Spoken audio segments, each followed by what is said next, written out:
A primeira revolução industrial feita vem ali, consequentemente, a chamada Segunda Revolução Industrial, mais ou menos uns 100 anos depois que aconteceu a primeira.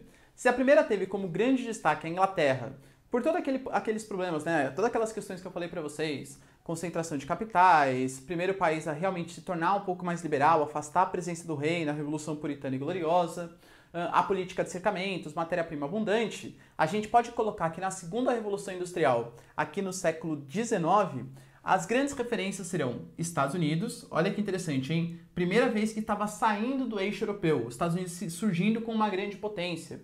Tinha conseguido a sua independência em 1776, na Guerra de Secessão Norte-Americana, o Norte, para a sorte dos Estados Unidos, venceu e começou com uma política industrial, e o modelo de produção que a gente vai ver logo menos, alçou os Estados Unidos a uma das maiores indústrias do mundo, é liderança da Segunda Revolução Industrial.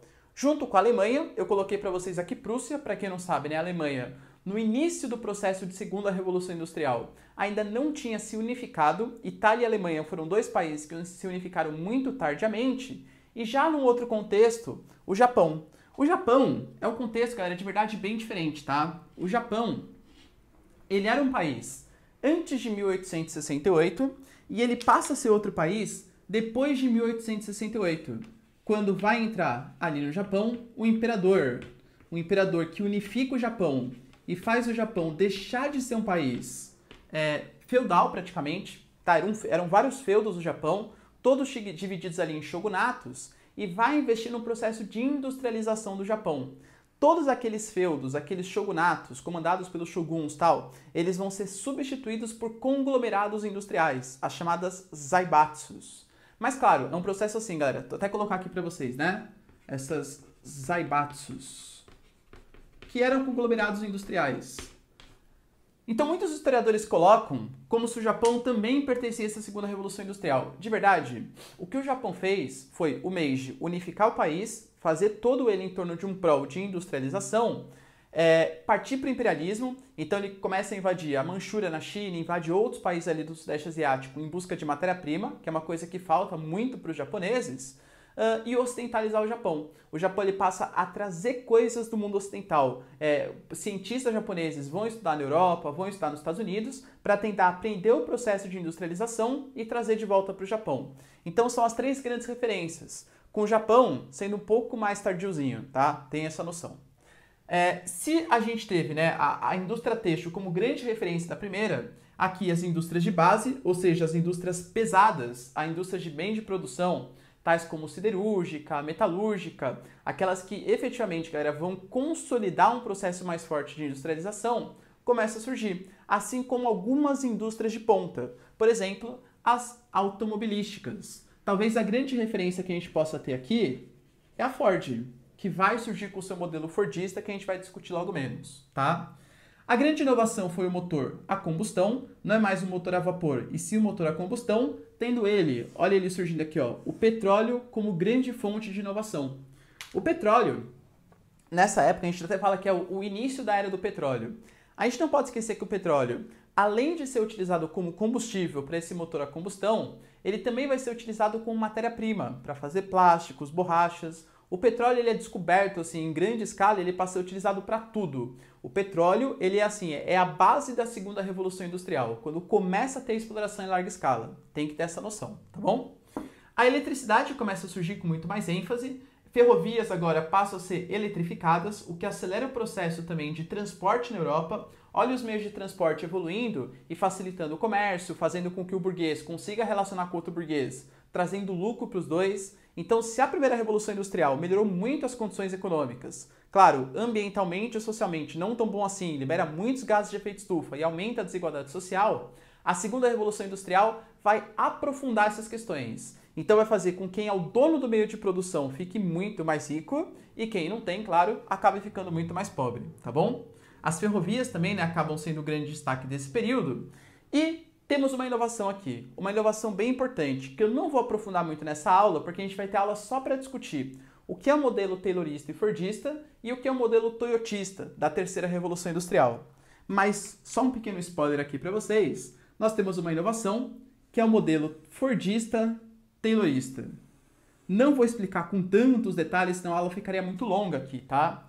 Mas só para vocês terem uma noção, Esse modelo, bem resumidamente, ele propõe uma produção em massa.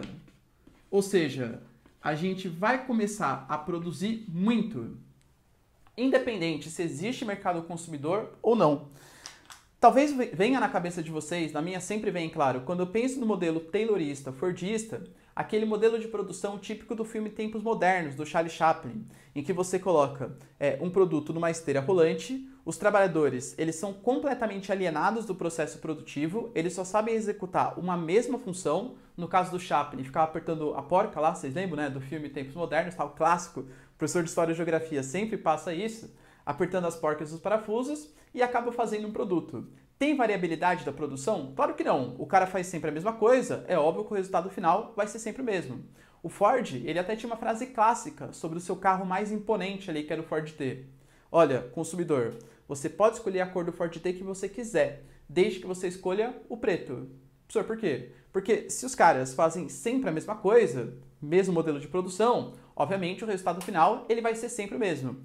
Por isso é uma produção em massa, não é uma produção que se preocupa com uma customização para o mercado consumidor, tá bom?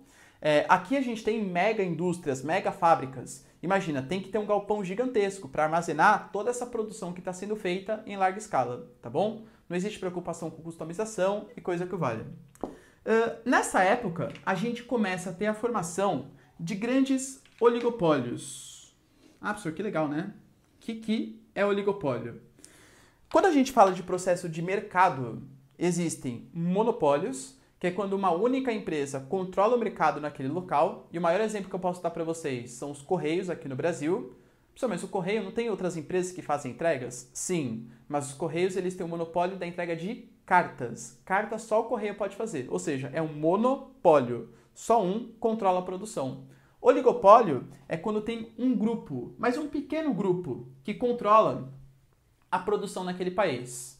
Vamos tentar pensar o oligopólio aqui no Brasil? A gente pode pensar em vários. Talvez o que a gente mais conheça seja, sei lá, os celulares. Quantas operadoras de celular você tem no Brasil? 5, 6 no máximo? Então é o oligopólio. Poucas empresas controlam o sistema de comunicação no Brasil. Isso é o oligopólio. E claro, isso é péssimo. Por quê? Porque o próprio liberalismo, que surge lá concomitante na primeira Revolução Industrial, ele preza muito pela lei da oferta e da procura, da livre concorrência. É o que vem, é a tensão, é o que vai guiar, digamos assim, o capitalismo, tá? Só que se você não tem um livre mercado, se você tem um monopólio, quebra completamente a lei da oferta e da procura. O maior exemplo que eu posso dar para vocês, imagina a cantina de colégio. Cantina de colégio geralmente é monopólio. Aliás, eles nem permitem que alunos, em geral, vendam ali um brownie, um biscoito, uma torta, qualquer coisa. Por quê? Porque a cantina tem que ter um monopólio. E já que a cantina tem um monopólio, geralmente ela vai vender, um salgado frio e caro e pequeno, em geral, tá?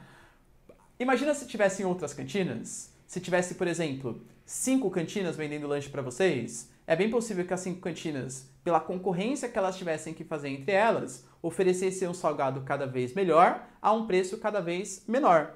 Percebe quando a gente tem uma ou poucas empresas prejudica o mercado? É ruim pra gente o mercado consumidor. Claro que nesse exemplo das cantinas, se a gente tem só 5, é bem possível que essas 5 cantinas, elas possam combinar preço, elas possam combinar a produção, elas podem fazer com que uma venda, sei lá, só coxinha, a outra venda só quibe, e aí começa a fazer um esqueminha entre elas. Então todas essas práticas, elas são bastante comuns quando há oligopólios, ou seja, quando poucas empresas controlam o mercado, que é o que acontece nesse período. Poucas empresas acabam controlando esse mercado. Claro, pessoal, a empresa que é mais rica tem mais capacidade de fazer propaganda, tem mais capacidade de produzir produtos melhores, fazendo com que outras empresas do mesmo setor que ela acabem indo à falência, fazendo com que ela concentre cada vez mais capital e formando grandes corporações. Essa fase do capitalismo, aliás, é o que a gente chama de capitalismo monopolista, porque vão surgir esses grandes conglomerados. Conglomerados, aliás, que vão ficar tão grandes que vão começar a ir para outros países. Olha o que está surgindo aqui nesse período. As chamadas transnacionais, ou seja, indústrias, empresas que passam a atuar não só no seu país de origem, mas também vão atuar em outros locais. em outros países. Sei lá, uma empresa francesa que começa a ir para a Alemanha, que começa a ir para Portugal, que vem para as Américas, para os Estados Unidos. Isso só surge concomitante à segunda revolução industrial, justamente pelo grande poder que essas empresas, essas indústrias ganham, tá bom? Nossa, professor, que maravilha, meu, tô adorando. Sensacional. Mais ou menos. Por quê? Porque olha o que vai surgir ao mesmo tempo. O processo conhecido como o imperialismo europeu. Vamos pensar. Todos os países, começou, né, nesse daqui que eu mostrei para vocês, mas depois o Reino Unido passou, a França passou, a Bélgica, Países Baixos, o norte da Itália, todos esses países também estavam passando pelo processo de crescimento industrial. Você está produzindo cada vez mais, você vai precisar de matéria-prima e de mercado consumidor. O que os países europeus eles fazem? No chamado Congresso de Berlim, eles dividem, eles sentam todos eles ali numa mesa e dividem África e Ásia de acordo com seus próprios interesses. Se você pegar o mapa da África até hoje, principalmente a porção norte, pega ali Líbia, Argélia, Egito, todos eles são divididos em linhas retas. São fronteiras completamente artificiais. Por quê? Porque quem definiu esses limites, quem definiu essas fronteiras, foram os países europeus, de acordo com seus próprios interesses. E aí, claro, quem que eram as maiores potências da época? Ah, professor, a Alemanha, a Prússia, a antiga Alemanha, Itália também. Por incrível que pareça, Itália e Alemanha ficaram com as piores terras. Professor, mas por quê? Não era grande pujança, grande liderança econômica? Sim, só que tem um problema histórico aí no meio do caminho. Itália e Alemanha foram países que, enquanto os outros estavam preocupados em avançar sobre a África, avançar sobre a Ásia, para garantir mercado consumidor e matéria-prima, o que esses países estavam fazendo? Estavam preocupados com o seu processo de unificação interna. E aí, quando eles partiram para tentar dominar outros territórios, o que acabou acontecendo? Já tinha ido tudo. Vou dar um exemplo para vocês. A Alemanha, que era a maior produção industrial da Europa, ficou com a Namíbia, na África. A Namíbia, para quem não sabe, é o deserto do Kalahari. Percebe? E por conta dessas injustiças, começa a surgir na Europa um clima hostil entre as grandes potências. De um lado, Alemanha e a Itália recém-unificadas e sem territórios do imperialismo. Do outro lado, França e Inglaterra, já não mais aquele grande poderio econômico que tinha anteriormente, mas que tinha as melhores terras do imperialismo. Começa um período na história conhecido como a Paz Armada. Ou seja, resumidamente, vai dar problema. Eu sei que a gente está aqui no final do século XIX, num período de paz, mas qualquer coisinha que acontecer no mundo vai ser um prenúncio para uma guerra, porque os países estão muito hostis, a rivalidade está muito grande. Ou seja, a gente pode sim responsabilizar a própria Segunda Revolução Industrial pelo imperialismo europeu, consequentemente, Primeira Revolução Industrial, a crise de 29, que também é causada pela Primeira Guerra Mundial, e depois a Segunda Guerra Mundial. Percebam como tudo isso tem raízes históricas da Segunda Revolução. Professor, achei que era mó bom, tal. Claro que foi bom, grandes inovações. Mas existiram graves consequências políticas e geopolíticas históricas também. Beleza, galera? Deu para entender? Então, ó, tira um print aqui.